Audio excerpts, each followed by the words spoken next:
So despite the United Kingdom being one of the most wildlife-deprived places on Earth, they happen to have some of the most interesting invasive species, with my favorite being the red-necked wallaby. To the surprise of a lot of people, including myself when I first found this out, there's already multiple fully established populations of these adorable miniature kangaroos being found across the United Kingdom's countryside. And I'm not just talking about the Isle of Man, which contains hundreds of these adorable creatures, but they're starting to spread all over. And it makes you wonder, how the heck have these creatures been able to go all the way from Australia to the United Kingdom? And why is it that they're doing so much better than the rest of the United Kingdom's native wildlife? Let's cue the intro and find out.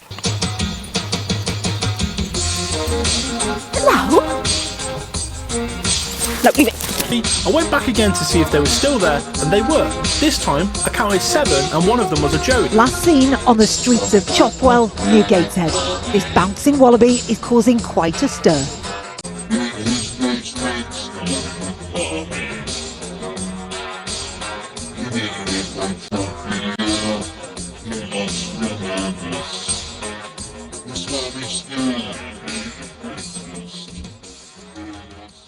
So, before we explain how these adorable little creatures got all the way to the United Kingdom, we gotta explain first what a wallaby is.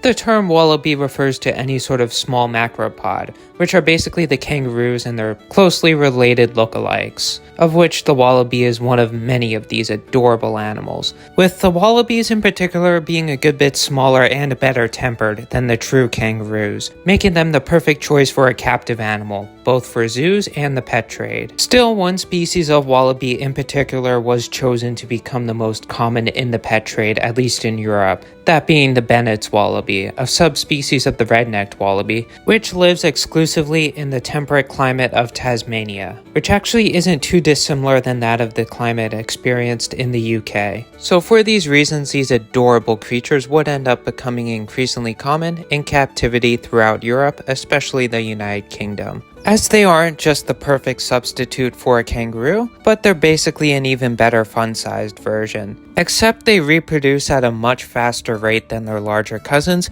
and they also happen to be expert escape artists, being capable of both hopping across fences and digging underneath them. So this would inevitably lead to a few wallabies escaping out into the United Kingdom's countryside. But this isn't the only reason why these cute little critters are around. But getting back on track, just due to how much maintenance these creatures are, in addition to how fastly they reproduce, some people actually did end up purposely releasing these wallabies into the wild over 10,000 miles away from their original homes. A great example of this could be seen in one of the islands encapsulated in Loch Lomond, which contains over 60 different wallabies, all originating from a purposely released colony from a private collector. It's also been rumored that many of the wild wallabies found in both Britain and Scotland did originally come from purposeful releases from zoos back in the 1960s, though this hasn't been confirmed just yet. But what we do know for sure though is how the wallabies did get to the Isle of Man, where they now number in the hundreds, if not possibly even in the thousands. Despite their large numbers, these wallabies were not purposely released,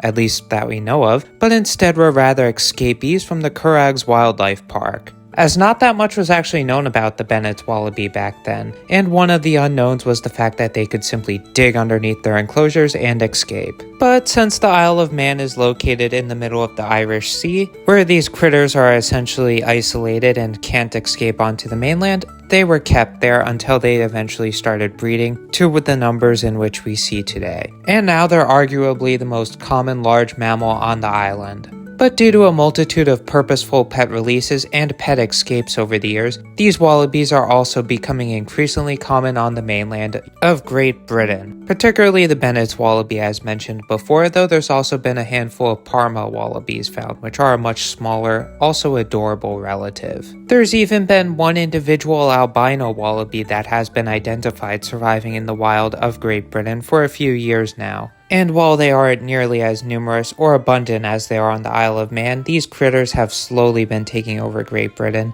and over time are likely to become a much more common presence in the near future, as they are already being found breaking into farms and people's backyards in the search for food to forage on. And while some people like the wallabies because they're absolutely adorable and add an interesting little critter to the United Kingdom's countryside, a lot of people don't like them, similar to the parrots, as they are still an invasive species, and also because they put a lot of native animals and certain parts of our farming and agriculture at risk. After all, it's already become a somewhat common occurrence up in Scotland for these cute little critters to be breaking onto sheep farms and stealing a lot of the sheep's food, and in some cases even breaking a few sheep out with them. And while they are marsupials, which significantly decreases the chances of diseases being spread to the United Kingdom's placental mammals, they still do pose a huge risk to a lot of the UK's native wildlife, as they do compete with some of the UK's native hares and deer species for food. And while this problem wouldn't be too big of a deal in of itself,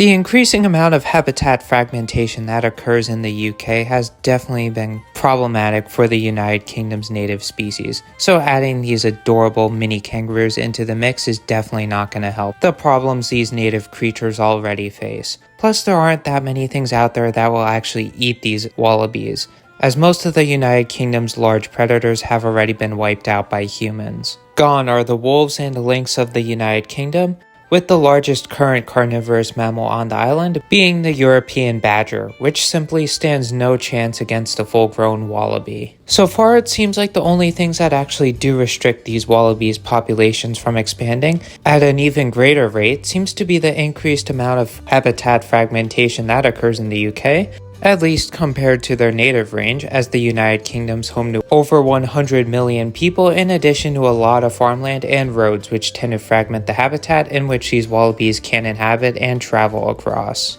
This also leads to a lot of road mortalities that occur within these wallaby populations, as just like a lot of deer species, these mini kangaroos aren't exactly adapted to dodging cars. Still, they've been able to adapt, and eventually they will likely evolve to continue to survive out in the United Kingdom's countryside. After all, now they're being found in herds up to about a dozen, somewhat regularly across the countryside, so the idea of them eventually colonizing the whole island is becoming more and more likely, especially with the lack of current programs to reintroduce natural predators into the UK. Only a few hundred years ago, the United Kingdom had wolves and lynx, which would prey on all the different deer species, and if they were around today, the wallabies that currently inhabit the United Kingdom. But now that those animals are gone, these creatures are left to slowly but surely take over the entire island, and since people don't want to hunt these cute little creatures, which is a whole nother controversial subject in of itself, the odds are that these adorable little wallabies are here to stay and will likely continue to spread in the near future. So now that you know about Europe's current only marsupial, feel free to check out some of my other videos about some of the incredible animal mysteries and fascinating animal topics that plague our minds and imagination. So please, if you enjoyed this video, like and subscribe so I could continue making more videos real soon. Goodbye.